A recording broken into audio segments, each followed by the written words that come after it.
Праздник традиций и сельского колорита начали с театрализованного пролога. Песни, танцы. Для гостей работают тематические площадки.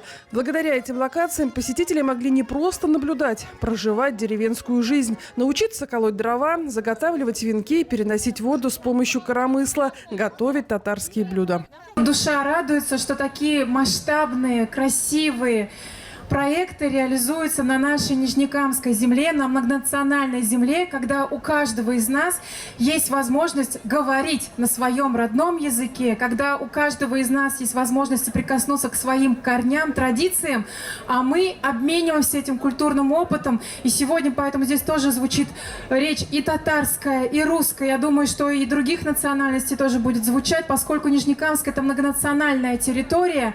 И очень символично, что этот проект мы делаем в год единства народов России. Народные умельцы проводили для гостей мастер-классы, раскрывали секреты творчества, резьбы по дереву, вышивания. Большой популярностью пользовалась ярмарка с экопродукцией местных фермеров. Также была организована площадка, посвященная специальной военной операции. На ней была представлена выставка картин, фотографий, волонтеры проводили мастер-классы.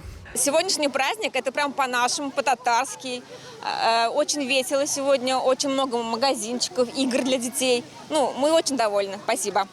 Этнофестиваль в Верхних Челнах проходил впервые. Его приурочили к 60-летию Нижнекамска и посвятили сохранению народных традиций. Прошел он при поддержке гранта «Раиса Татарстана».